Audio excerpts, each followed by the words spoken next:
ಸಮುವೇಲನ ಗ್ರಂಥದಿಂದ ವಾಚನ. ಅಧ್ಯಾಯ 1. ಸಮುವೇಲನ ತಂದೆ ತಾಯಿಗಳು. ಎಫ್ರೈಮ್ ಬೆಟ್ಟದ ಪ್ರದೇಶದಲ್ಲಿ ರಾಮ ಎಂದು ಊರು. ಆ ಊರಲ್ಲಿ ಎಲ್ಕಾನ ಎಂಬ ಒಬ್ಬ ಮನುಷ್ಯನಿದ್ದ.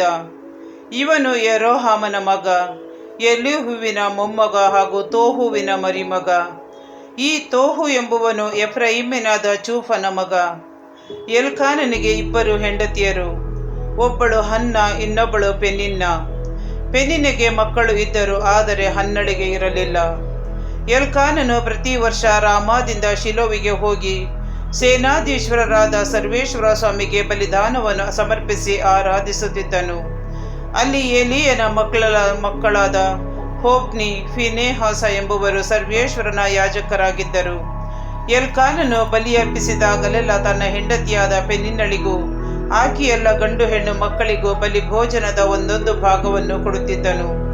ಅವನು ಹನ್ನಳನ್ನು ಬಹಳವಾಗಿ ಪ್ರೀತಿಸುತ್ತಿದ್ದರೂ 1 ಭಾಗವನ್ನು ಮಾತ್ರ ಆಕೆಗೆ ಕೊಡುತ್ತಾ ಇದ್ದನು, ಏಕೆಂದರೆ ಸರ್ವೇಶ್ವರ ಆಕೆಗೆ ಮಕ್ಕಳನ್ನು ಕೊಟ್ಟಿರಲಿಲ್ಲ.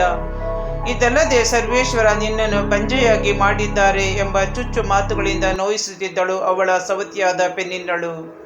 ವರ್ಷವೂ ಇದು ಹಾಗೆಯೇ ನಡೆಯುತ್ತಿತ್ತು. ಸರ್ವೇಶ್ವರನ ಮಂದಿರಕ್ಕೆ ಹೋದಾಗಲೆಲ್ಲ ಪೆನಿನ್ನಳು ಹನ್ನಳನ್ನು ಕೆಣಕುತ್ತಿದ್ದಳು. ಇದರಿಂದಾಗಿ ಒಮ್ಮೆ ಹನ್ನಳು ಊಟ ಮಾಡಲೊಲ್ಲದೆ ಅಳುತ್ತಾ ಇದ್ದಳು. ಆಗ ಆಕೆಯ ಗಂಡ ಎಲ್ಕಾನನು ಆಕೆಗೆ, ಹನ್ನ, ಏಕೆ ಅಳುತ್ತಿರುವೆ? ಊಟ ಮಾಡದಿರುವುದಕ್ಕೆ ಕಾರಣ ಏನು? ವ್ಯಸನ ಪಡುವುದು ಏಕೆ?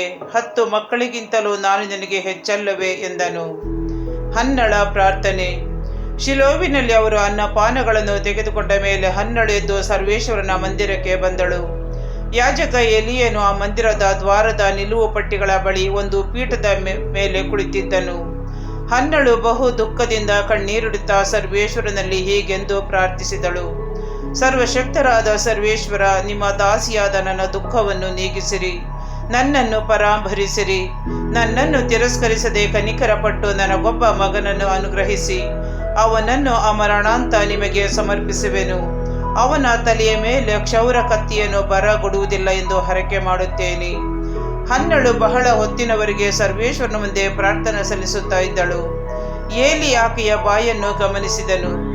ಆಕೆಯ ಹೃದಯಾಂತರಾಳದಿಂದ ಪ್ರಾರ್ಥಿಸುತ್ತಾ ಇದ್ದಳು. ತುಟಿಗಳು ಅಲುಗಾಡುತ್ತಿದ್ದವು, ಶಬ್ದ ಮಾತ್ರ ಕೇಳಿಸುತ್ತಿರಲಿಲ್ಲ. ಆದುದರಿಂದ ಇವಳು ಕುಡಿದಿರಬೇಕೆಂದು ತಿಳಿದು, ನಿನ್ನ ಕುಡಿತದ ಅಮಲು ಇನ್ನೂ ಇಳಿಯಲಿಲ್ಲವೇ? ದ್ರಾಕ್ಷಾರಸದ ನಿಶೆ ನಿನ್ನನ್ನು ಬಿಟ್ಟು ಹೋಗಲಿ ಎಂದನು. ಆಕೆ, ಇಲ್ಲ ಸ್ವಾಮಿ, ನಾನು ಕುಡಿದಿಲ್ಲ. ನಾನು ಬಹಳ ದುಃಖ ಪೀಡಿತಳು. ದ್ರಾಕ್ಷಾರಸವನ್ನಾಗಲಿ ಬೇರೆ ಯಾವ ಮದ್ಯವನ್ನಾಗಲಿ ಕುಡಿದವಳಲ್ಲ. ನನ್ನ ಮನೋವೇದನೆಯನ್ನು ಸರ್ವೇಶ್ವರನ ಮುಂದೆ ತೋಡಿಕೊಳ್ಳುತ್ತಾ ಇದ್ದೇನೆ. ನಿಮ್ಮ ದಾಸಿಯಾದ ನನ್ನನ್ನು ಅಯೋಗ್ಯಳೆಂದು ನೆನೆಸಬೇಡಿ. ಈವರೆಗೂ ನನ್ನ ಅತಿಯಾದ ಚಿಂತೆಯನ್ನು ವ್ಯತಿಯನ್ನು ಅರಿಕೆ ಮಾಡಿಕೊಳ್ಳುತ್ತಿದ್ದೆ ಎಂದು ಹೇಳಿದಳು.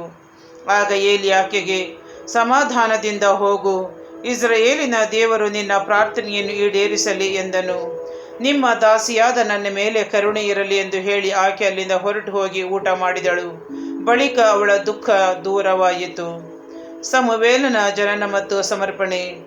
ಮಾರನೆಯ ದಿನ ಬೆಳಿಗ್ಗೆ ಅವರೆಲ್ಲರಿದ್ದು ಸರ್ವೇಶ್ವರನನ್ನು ಆರಾಧಿಸಿ ರಾಮಾದಲ್ಲಿದ್ದ ತಮ್ಮ ಮನೆಗೆ ಬಂದರು.